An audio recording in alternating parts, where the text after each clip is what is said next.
Maintenant, j'ai assez parlé, j'ai assez posé de questions. C'est à votre tour. Si possible, on va essayer de faire l'alternance pour laisser la parole à tout le monde. Donc, d'alterner homme-femme pour poser les questions, de favoriser que le plus de personnes possible posent les questions et que ce ne soit pas toujours la même personne qui en pose 5. Donc, je vous invite à le faire de façon le plus fluide possible. Et vous pouvez adresser vos questions à l'un, à l'autre ou aux deux. Si jamais on a trop de questions pour la même personne, je vais demander d'alterner aussi à qui s'adressent les questions. Donc, allez-y. Bonjour, je m'appelle Ginette Louis, je suis de la circonscription de Jean-Lesage. J'ai 2 points d'intervention. Le premier point va s'adresser aux 2 personnes candidates. Québec solidaire est un parti féministe. À l'heure du MeToo, de « et maintenant », balance ton part, les violences faites aux femmes sont mises de l'avant partout au niveau mondial. Et ça va être un des éléments du 8 mars cette année. Alors, j'aurais aimé vous entendre davantage sur les revendications des femmes en général, sur le programme de Québec solidaire et sur l'ensemble de l'enjeu 4 de Québec solidaire sur la question des femmes. Ça, c'est ma première question. Elle est vaste, donc vous pouvez choisir les éléments que vous préférez. Le deuxième élément, c'est un commentaire, et je pense que ça fait partie de l'analyse de la conjoncture, puis surtout, ça doit faire partie des priorités dans lesquelles on s'en vient. C'est sur la question de la santé. Étant une ancienne retraitée, je suis retraitée, je ne suis pas ancienne, mais je suis ancienne aussi, de la santé. Je pense qu'il faut dénoncer la loi Barrette. Elle est sur les hôpitaux. Elle n'a pas été assez dénoncée. Avant, on avait plusieurs hôpitaux, entre autres dans la circonscription. Maintenant, il n'y en a plus qu'un seul CIUS qui va de Port-Neuf jusqu'à Charlevoix, et il y a l'Enfant Jésus. Et ce qu'il faut voir à travers cette réorganisation du réseau de la santé, et ça ne sort que jamais, ou presque jamais, c'est comment cette structuration-là a cassé les droits syndicaux. C'est-à-dire que ça a établi 4 syndicats sur l'ensemble du territoire de la capitale nationale et ça a compliqué toute l'organisation syndicale. Avant, c'était sur une bâtisse. Maintenant, c'est sur des centaines de bâtisses avec des milliers de personnes syndiquées pour faire le travail syndical. Barrette, dans sa restructuration, a cassé les syndicats et ça ne sort pas assez. Donc, et là, l'autre chose, attends un petit peu, je n'ai pas fini. L'autre chose, c'est qu'à Robert Giffard, Institut de santé mentale à Québec, je pense que c'est sur le territoire, il faut, et je suis une ancienne travailleuse de ce secteur-là, je trouve que c'est important de dénoncer à l'heure actuelle la situation de coupure de services qui va être faite auprès des personnes qui ont des problèmes de santé mentale, c'est-à-dire le fait qu'il n'y aura plus de médecins omnipatriciens, ni le soir, ni les fins de semaine. C'est vraiment une incompréhension des problèmes de santé mentale qui sont liés à la fois à des problèmes physiques et à la fois des problèmes de santé mentale. Et ça, à mon avis, ça doit être une revendication prioritaire de la plateforme de Jean-Lesage. Merci. Donc, on va commencer par le premier volet de la question, qui était la place du féminisme dans votre campagne.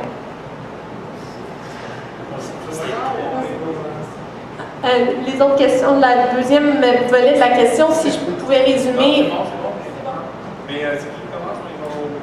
Moi, je veux juste voir, vous voulez qu'on commente ou si on dit qu'on est d'accord avec vous sur le fait que ça doit être des enjeux de Jean-Lesage ou... OK, parfait. Ouais. Okay, je peux y aller. Moi, la question, c'est bon, je vais y aller. C'est juste pour savoir qui veut commencer. Oui, moi, donc, l'enjeu du féminisme est un enjeu tout à fait central pour Québec solidaire. Il prend différentes formes. Je vais commencer par souligner que le mouvement des femmes est un mouvement moteur de transformation ici, avec la marche du pain des roses, qui est devenue la marche mondiale des femmes, qui a rayonné partout sur la planète et qui est venue du mouvement des femmes au Québec et qui a emmené 2 enjeux prioritaires, la question de la violence et la question de la pauvreté. chez les femmes. Et ça, ce mouvement-là, je tiens à souligner tout le travail des féministes qui étaient ici, qui sont ici, qui ont participé à ce mouvement-là, parce qu'aujourd'hui, les deux gros enjeux qui sortent, entre autres, c'est la question de la violence et les dénonciations qui ont eu lieu. Et Québec solidaire, bien sûr, s'est inscrit dans ces dénonciations-là, que ce soit au Parlement, que ce soit dans la rue, des choses qui ont eu lieu à l'Université Laval, et on était, bien sûr, participants de ces dénonciations-là. De l'autre côté, on veut bien sûr, nous, favoriser les groupes, entre autres communautaires, les groupes de femmes, entre autres pour femmes qui subissent de la violence. On veut mieux les financer et on veut mieux financer, en général, les personnes qui travaillent dans les groupes communautaires. De façon plus large, pour ce qui est des conditions des femmes, il y a toute la question des conditions de travail dans les services publics. La majorité des personnes dans les services publics, ce sont des femmes, que ce soit en santé, en éducation ou ailleurs, ainsi que dans la fonction publique. Il y a toute la question des coupures aussi, parce que quand on coupe dans les services publics, bien souvent, ce sont les personnes à la maison, qu'on appelle les aidants, les proches aidants, qui sont actuellement des proches aidantes, qui se ramassent avec la job. Donc, les coupures, c'est antiféministe et nous, on est fortement opposés à ça. Toute la question de la pauvreté, que ce soit le salaire minimum, c'est principalement des femmes qui vivent le salaire minimum ou proches du salaire minimum. La question des aînés, la majorité des aînés, ce sont des femmes à cause des conditions de vie, à cause des conditions de durée de vie plus longue. Donc, la question des retraites, c'est une question qui touche particulièrement les femmes. Et sur tous ces enjeux-là, on a des propositions concrètes. Sur la question de la santé, moi, j'ai travaillé beaucoup sur la question de la nouvelle gestion publique et de la gestion axée sur les résultats, et c'est ça qu'on vit en santé. C'est quoi ça, la nouvelle gestion publique? Ce que ça veut dire, c'est on brise le système pour centraliser ça dans les mains en haut du ministre, et dans le cas de la santé, et des médecins.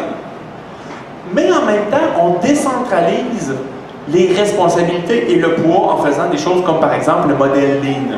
Hein? On va mettre les équipes ensemble, on va dire « Hey, ensemble, vous êtes meilleurs pour réfléchir sur comment améliorer le travail. » Puis là, une fois qu'ils se sont mis ensemble, ils vont trouver des solutions. Puis là, des fois, les solutions vont sauver du temps, mais là, après, ils vont se servir de ces solutions-là qui viennent de la base pour couper dans les services et dire « Ben là, vous vous êtes pressé le citron, ben là, vivez avec les conséquences. » Alors, cette restructuration-là du gouvernement Barrette, nous, on a une solution démocratique à ça. Ce n'est pas notre vision des services publics. La vision des services publics, c'est une vision qui se base sur l'expertise du monde qui sont là, les infirmières, les préposés, que ce soit les profs dans les écoles, les professionnels, le monde du soutien, c'est eux autres les experts. Et on veut que leur expertise soit prise en considération dans la structure. On veut un retour vers des pouvoirs comme par exemple les CLSC, qui étaient sous contrôle communautaire, qui avaient des assemblées. Bien là, ça a tout été fusionné, ça. Mais nous, on veut retourner vers des pouvoirs qui sont plus décentralisés. Et à terme, on pourrait penser même à des choses comme la gestion participative des services publics et une démocratisation encore plus avancée, qui est tout à fait l'opposé de la réforme Barrette. Merci beaucoup, Sébastien. Seul. Oui, donc... j'ai parlé tout à l'heure de la question de l'analyse différenciée selon les sexes, qui est pour moi vraiment très importante parce qu'elle nous fait voir les conséquences des politiques qu'on prend à l'Assemblée nationale sur la condition des femmes. Et ça nous empêche après ça de se dire « Ah oui, finalement, les stéréos a fini par le dire, qu'elle était féministe. » Mais tu sais, elle a dit ça, mais après ça, les politiques suivent pas la cohérence de cette affirmation-là. Tu sais, ils font des politiques qui ne sont pas bonnes, ils coupent en santé, puis ils défont le système. Alors, c'est évidemment pas bon. Alors moi, l'analyse différenciée selon les sexes des politiques publiques, je trouve ça vraiment important. Et une autre des choses aussi qui m'est apparue encore plus important cette année à cause de tout ce qui s'est passé, puis le mouvement MeToo, justement, moi aussi, que vous évoquez, c'est la question de comment on fait pour traiter dans le système de justice les cas d'agression sexuelle. Comment on fait pour faire ça? Ce qu'on voit à l'heure actuelle, c'est qu'il y a tellement d'obstacles, je dirais, disons, systémiques. C'est comme le système n'a pas été fait pour ces cas-là. Et ça fait que trop d'agressions ne sont pas dénoncées. Les femmes ont peur de se lancer là-dedans. Et puis quand elles le font, elles risquent gros. Parce que c'est très difficile d'obtenir justice dans ce système-là. Elles perdent complètement foi dans le système. Et ça, c'est vraiment très grave. Et je sais qu'en ce moment, il y a beaucoup de chercheurs en droit qui se questionnent là-dessus. Quelle est la meilleure façon de régler ces problèmes-là? Est-ce que c'est, par exemple, en allant, il y en a qui disaient passe par les petites créances, mettons. Bon, je ne suis pas un expert en droit, puis je ne comprends pas les nuances exactement de tout ça. Mais je pense qu'on doit vraiment financer et pousser la recherche pour qu'on puisse trouver des solutions systémiques pour changer le système de droit, pour l'adapter à ces situations-là. Sinon, les injustices vont continuer à se commettre. Il y a des gens qui vont faire des affaires, puis, ils n'en subiront jamais les conséquences. Et ça, c'est vraiment très grave. Et est-ce que tu voulais réagir sur la partie des oui, droits c'est vrai. syndicaux en santé? Oui, bon, moi j'ai été conseiller syndical avant d'être chef d'OL. À un moment donné, j'ai comme plus le temps de tout faire en même temps. Vous comprenez ça, j'imagine. Mais je suis très sensible aux enjeux syndicaux et la question, évidemment, syndicale qui découle de la réforme Barrette, elle est vraiment importante. Pour répondre à la question, oui, je pense que ça doit être une priorité. On doit aborder la question de la santé aussi sous l'angle syndical, des conditions de travail. Je pense que c'est central, puis ça doit faire partie de notre campagne. En plus, je veux dire, d'un point de vue d'aller gagner l'électorat, je veux dire, c'est gagnant, parce qu'il y a beaucoup de travailleurs et travailleuses de la santé dans Jean Lesage, puis il faut qu'ils voient qu'on comprend ce qui se passe, qu'on est sensible aux impacts structurels de ces mesures-là. Donc, c'est vraiment très important. Et l'autre question, c'est sur la santé mentale. Effectivement, là, il faut qu'on dénonce davantage ces couples-là. Vous avez bien raison. Je pense que les gens qui vivent des problèmes de santé mentale sont parmi les plus vulnérables de la société.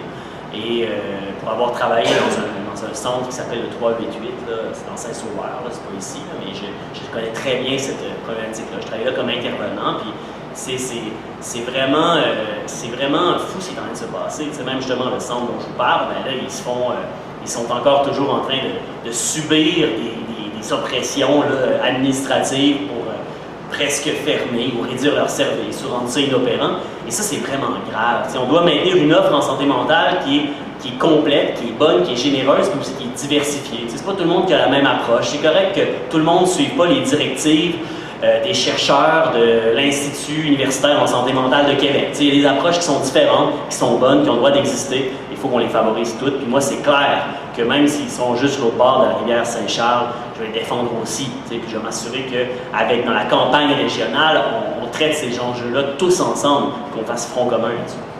Merci beaucoup, Sol. Est-ce qu'il y avait une autre question? Allez-y. En fait, j'ai un commentaire. Oui. Pour situer les deux questions.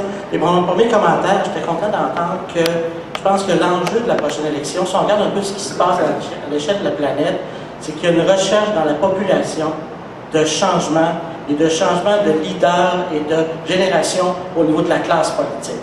Je pense que ça, c'est un phénomène qui est international, qui va, on l'a vu, ça s'est passé à Ottawa, et ça va se passer au Québec aussi.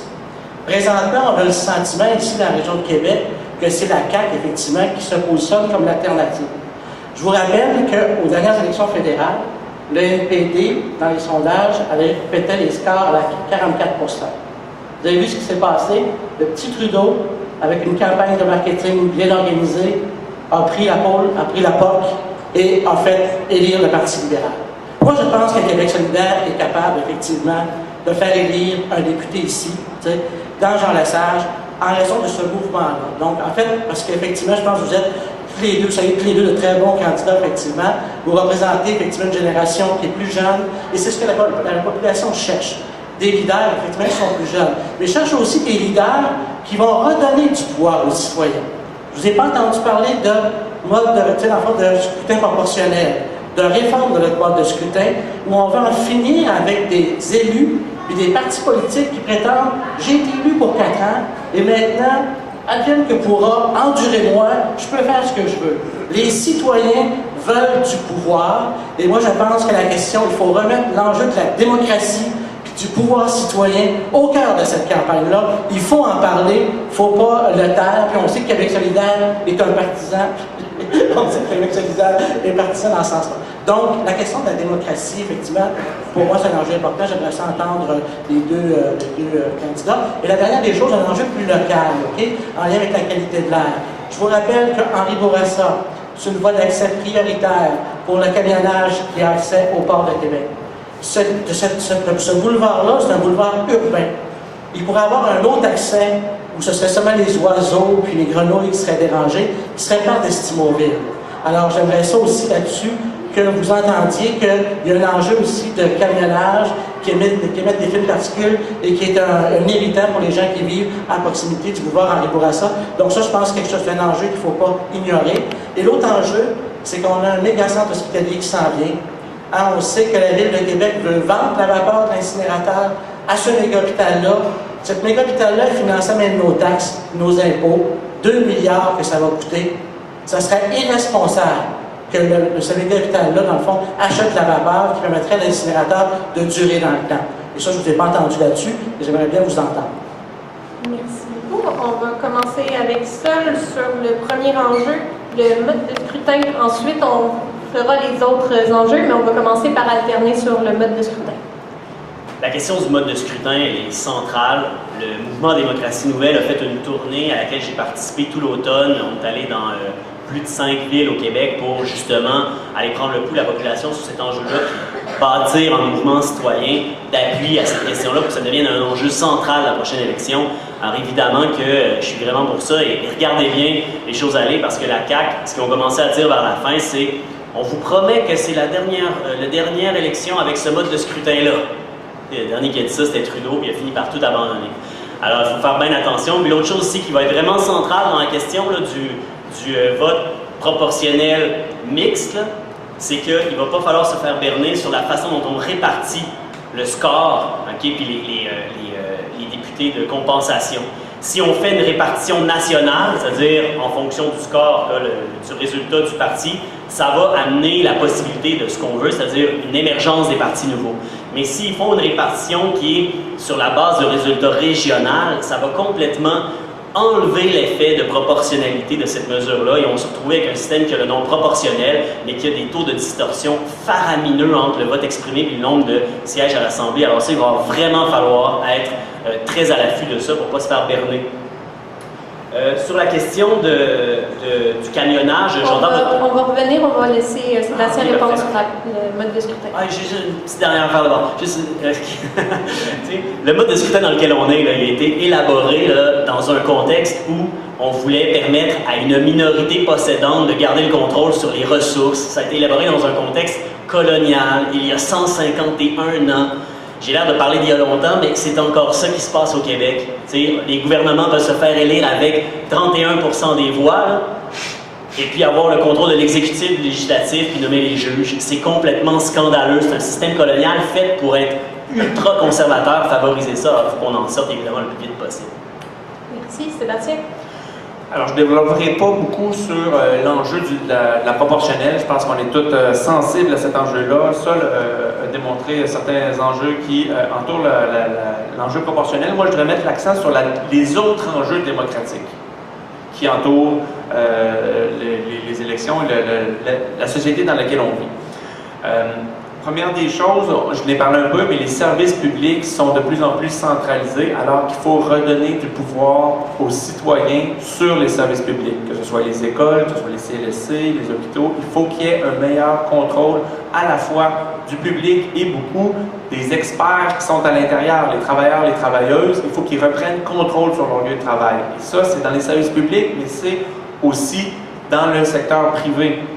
Dans le secteur privé, la démocratie, elle arrête à la porte de l'usine.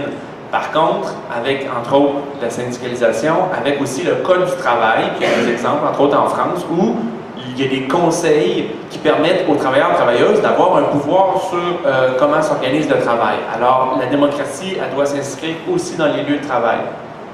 Je pense enfin que, comme député, je l'ai nommé tantôt, dans la circonscription, il ne faut pas élire des députés aux 4 ans, mais il faut pouvoir élire des députés et après trouver des mécanismes pour que la population puisse y parler aux députés, puisse s'exprimer. Et là, il y a plusieurs exemples, mais c'est quelque chose que j'aimerais qu'on développe et qu'on ajoute à notre plateforme, comment le député peut être sous contrôle citoyen lui-même. Merci beaucoup. Il nous resterait 1 minute. Je pense que je donnerai la parole à quelqu'un d'autre pour poser une question. Vous pourrez discuter ensuite des enjeux qui ont été soulevés dans votre intervention. On va introduire une femme. Et puis on va se limiter à questions et pas une trop grande préambule pour laisser du temps. Bonjour, je sais que vous avez abordé le thème brièvement tantôt, mais qu'est-ce que vous dites à un citoyen de Jean Lesage qui veut absolument voter CAQ parce qu'il pense que le 3e lien, c'est la meilleure façon de régler le problème de circulation? Okay. On va commencer avec Sébastien. Okay. Donc, moi, j'ai fait des débats là, avec la radio poubelle sur ce sujet-là. Si ça vous intéresse, vous allez pouvoir voir mes entrevues et comment je suis capable de débattre de cet enjeu-là ici. Le premier argument, c'est que si on fait un troisième lien, ça va pousser les jeunes familles à aller s'établir l'autre côté du troisième lien, où les terrains sont les moins chers, à Pintante, puis l'autre côté du pont, l'autre côté du troisième lien. Ces familles-là, le matin, les parents, ils vont aller travailler en ville. Qu'est-ce qu'ils vont faire? Ils vont aller créer des bouchons de circulation incroyables sur Dufresne-Montmorency, sur Félix Leclerc. Et ça, c'est le monde qui habite ici, entre autres, qui va être pogné avec ces bouchons-là, avec cette pollution qui nous tombe sur la tête. Mais c'est aussi quel type de société qu'on veut. Est-ce qu'on veut construire une économie où il y a moins de pollution, où il y a plus de transport électrique, et donc avoir moins de pollution, mais aussi une économie basée sur les forces du Québec, et je termine là-dessus, c'est-à-dire que le Québec importe massivement du pétrole et des autos, et on a de l'électricité ici, on a de l'expertise pour le transport collectif. Donc, on va-tu arrêter de construire les villes pour nous rendre dépendants de la pollution et de la production extérieure, mais au lieu de construire notre économie sur nos forces, et ainsi consolider notre économie, protéger la santé de nos familles. Merci, Sol. Le transport en auto, c'est le mode de transport des personnes le plus subventionné et de loin. Et pourtant, il est défendu par des libertariens. Cherchez l'erreur. Il faut faire voir ces contradictions-là.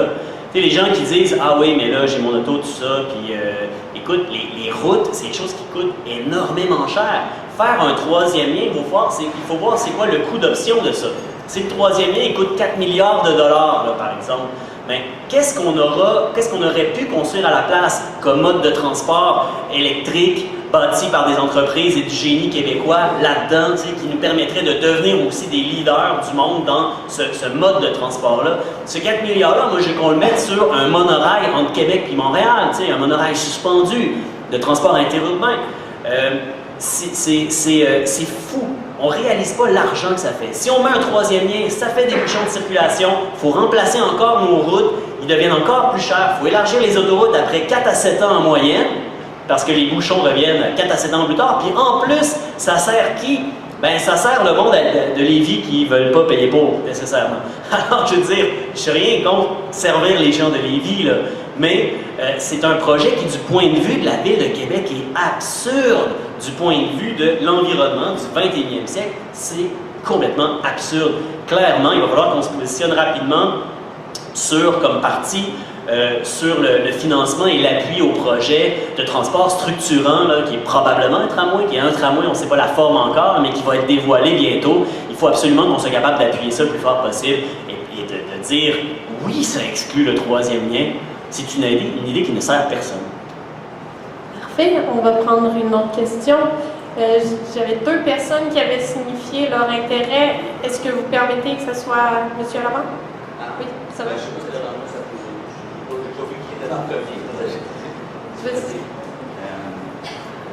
Bonjour, merci pour le beau débat. Ça faisait longtemps qu'on attendait des belles discussions comme ça, des échanges d'idées. Donc, ma question, le thème de ma question, c'est évidemment un sujet qui est souvent dans l'angle mort, plus ou moins, mais je vais quand même la poser juste pour. Je pense que c'est intéressant. Ça touche évidemment les Premières Nations et les Inuits, qui est un sujet qui me préoccupe beaucoup. Et puis, évidemment, on n'a pas la même approche que le Parti québécois a eu à une époque au niveau de l'indépendance, qui est de l'intégrité territoriale, qui choquait plusieurs nations. Et évidemment, ça peut entraîner beaucoup de problèmes, même s'il y a un oui ou s'il y a une assemblée constituante qui se déroule, il va falloir parler avec ces gens-là. Au plan local, pourquoi je parle de ça, c'est parce que maintenant, on le sait de plus en plus, il y a au-delà de 50% de la population des Inuits des Premières Nations qui est en ville, qui ne vit pas dans les quartiers les plus riches habituellement. Et donc, je me demande juste, avec la PNQL qui est ici à Wendake, on a-tu quelque chose à dire à ces gens-là? Parce que présentement, il y a une commission sur les relations entre les Autochtones et les services publics. Il ne s'agit pas juste des policiers à Val-d'Or, il s'agit de problèmes de communication en santé, il s'agit de paquets de problématiques de gens qui habitent en ville. Ça touche l'éducation, toutes sortes de phénomènes, le logement aussi, il y a la discrimination de ce côté-là aussi. On ne peut pas avoir le même discours nécessairement qu'avec des nouveaux arrivants, il y a des nuances quand même. On a quoi à dire à ces gens-là, supposons qu'ils habitent dans le Jean-Lesage, maintenant. Donc, est-ce qu'on a une... C'est ça, voilà. Non, je crois qu'on va être rendu à ça, là, comment dire. Je dirais que sur l'ensemble des sujets là, qui sont liés à notre condition commune, on va les aborder de la même façon que les autres. T'sais, sur le fait que, bon, on a les mêmes services publics et ces affaires-là, on a les mêmes conditions, même discours, on ne fera pas de clientélisme. La particularité, par contre, du fait qu'ils sont autochtones, ben ça, la différence que ça fait, puis ce qu'on peut proposer en lien avec la question de l'indépendance, c'est qu'on peut proposer, nous, un changement complet du système qui a été conçu pour les assimiler. 1867, là, la Constitution canadienne, elle a été faite sans eux. On ne les considérait même pas comme des citoyens. Elle est écrite par une gang d'hommes blancs, riches, privilégiés, qui avaient au moins 500 livres sterling dans leur compte de banque, puis qui avaient une possession d'au moins 500 livres sterling. Alors, c'était un système conçu pour les assimiler, et ça leur a donné un sale coup. Un sale coup. Et c'est pas en faisant des petites réformettes, puis des espèces de petites cérémonies rituelles, ben smack pour les caméras, qu'on va changer ça. Et les petites réformettes non plus ne suffiront pas. Et le Canada a montré qu'il est bien prêt à reconnaître en principe le droit à l'autodétermination des peuples autochtones selon l'ONU, mais que quand il vient le temps d'adapter ses lois pour vrai, il recule et il dit non. Pourquoi? Essentiellement parce que c'est un pays qui a été conçu sur un modèle extractiviste. Pour aller prendre du pétrole, ben pas à l'époque du pétrole, à l'époque du bois, puis des ressources minérales dans l'Ouest. Tu ne pouvais pas donner des droits aux Autochtones. Mais aujourd'hui, ça n'a pas bien changé. On est encore dans une logique de pétro-État extractiviste. C'est pour ça qu'ils ne donneront jamais des droits supplémentaires vraiment fondamentaux et des pouvoirs aux Autochtones. La seule façon d'en obtenir, dans le contexte actuel, ben c'est avec nous de se libérer de ce cadre-là. Ensemble, dans une assemblée constituante dans laquelle ils ont la participation qu'ils veulent, puis dans laquelle on discute de co-gestion du territoire, puis dans laquelle on va voir quel genre de système on veut pour cheminer ensemble vers l'autodétermination la plus grande possible dans un monde où les puissances font pression sur nous quand même. Mais il faut cheminer là. Alors moi, ce que je pense, c'est qu'on doit leur offrir, pas dans une dynamique paternaliste, des bonbons électoraux, mais il faut qu'on dise, ben, venez avec nous, prendre la liberté, frères d'armes, ensemble, pour se libérer de ça. Merci. C'est ça que je dis. Parfait. Sébastien? Ben, je vais commencer par la question des Autochtones en ville. Les Autochtones en ville, c'est quelque chose qui est en croissance et il faut, bien sûr, nos revendications sociales, de justice sociale, les favorisent en tant que telles. Et je pense qu'il faut travailler avec les groupes, avec leurs organisations. Il y a des centres de métiers autochtones un peu partout. Ici, il y a à Wendake des organismes qui existent. Je pense à la Maison des femmes Missinac. Donc, il faut travailler avec les groupes d'Autochtones en ville et renforcer leur organisation pour mieux s'intégrer et améliorer leurs conditions de vie. Ceci étant dit, pour ce qui est des nations autochtones en tant que telles, en accord avec ça, notre point de vue, c'est de lancer une assemblée constituante, parce que nous, si on prend le pouvoir, on lance une assemblée constituante pour refonder un pays. Et refonder un pays, c'est un pays multinational, c'est-à-dire que nous, on est la nation québécoise, mais il y a des nations autochtones qui existent. Ces nations-là, on veut un dialogue avec elles pour décider ensemble comment on va décider sur le territoire, comment on va décider ensemble de comment on va gérer le Québec. Et ça, bon, c'est une rupture importante. Et je vais terminer avec quelque chose que je trouvais important à dire.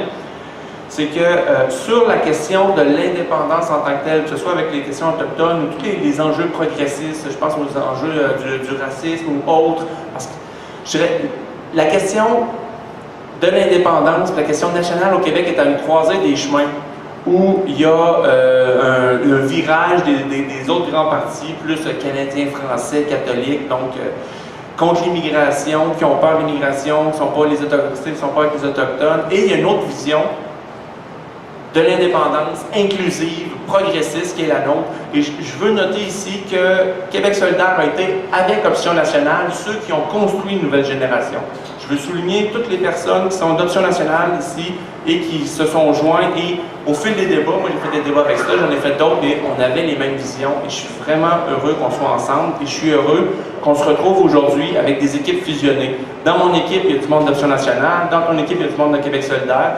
Et la vision de l'indépendance, entre autres avec les questions autochtones, notre vision du Québec, elle est fusionnée, nos équipes sont fusionnées, et c'est important pour moi de dire un merci à toutes les personnes d'Option nationale qui se sont jointes et pour tout le travail qui a été fait de votre part. Merci.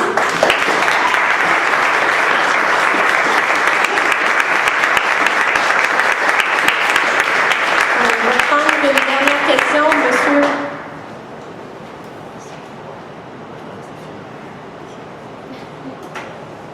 Bonjour tout le monde. Qu'est-ce qu'une assemblée constituante?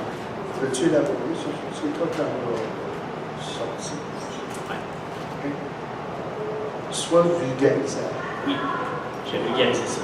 Ah, ben, c'est à moi à commencer. Oui. Ouais. Une assemblée constituante, il y en a eu plein dans l'histoire, là. C'est pas toujours démocratique, une assemblée constituante. C'est une assemblée de gens qui, ensemble, écrivent les lois fondamentales d'un pays. Souvent, ça s'appelle une constitution, mais pas tout le temps. Puis ces lois-là vont baliser l'activité politique du peuple. Ça va dire quel palier de gouvernement a quel pouvoir, quelle structure on donne au système politique. Ça va dire quels sont les droits fondamentaux protégés que même les gens des pouvoirs législatifs ne peuvent pas attaquer.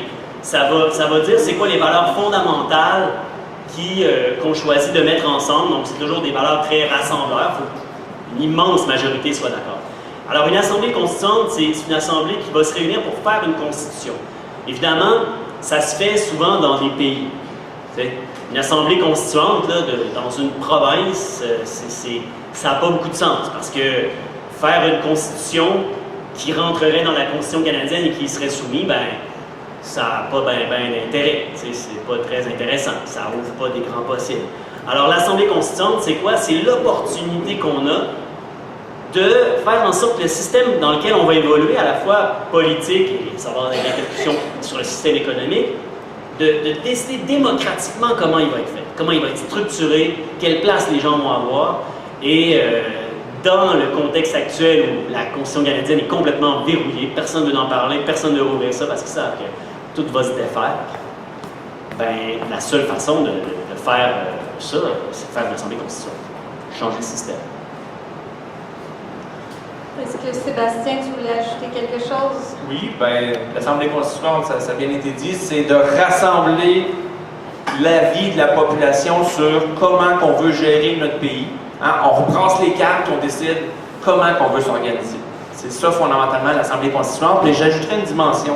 C'est que l'Assemblée constituante, c'est pas un comité de travail ministériel dans un bureau clos. Une Assemblée constituante, c'est une mobilisation massive de la population. Quand il y a eu une Assemblée constituante, que ce soit en Islande, en Tunisie, en Bolivie, c'est que la population, elle veut que ça change fondamentalement. Nous, c'est si un Québec solidaire est au pouvoir, c'est qu'il y a une volonté de changement de la population.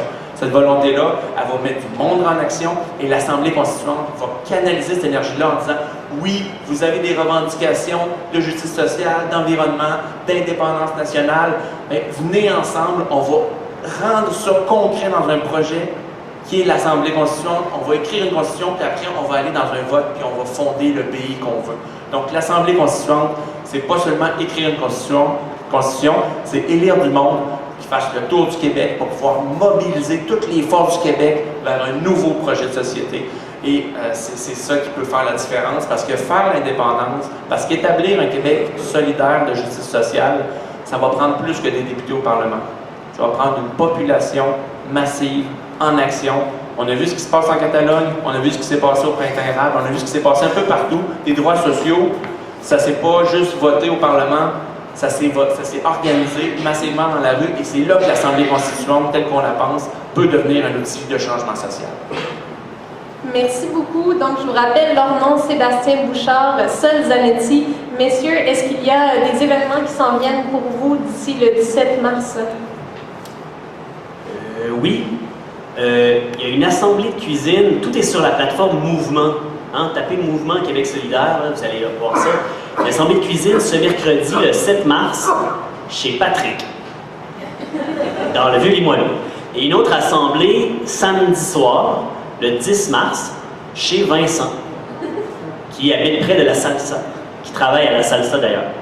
Alors, si ça vous intéresse, si vous voulez qu'on ait l'occasion d'échanger, de poser des questions qui vous brûlent à les lèvres mais que vous n'avez pas pu engager, ben venez là, puis on va parler de politique. Moi, je vais proposer un thème ou deux, puis après ça va être complètement style libre. On va dans toutes les directions qui vous placent.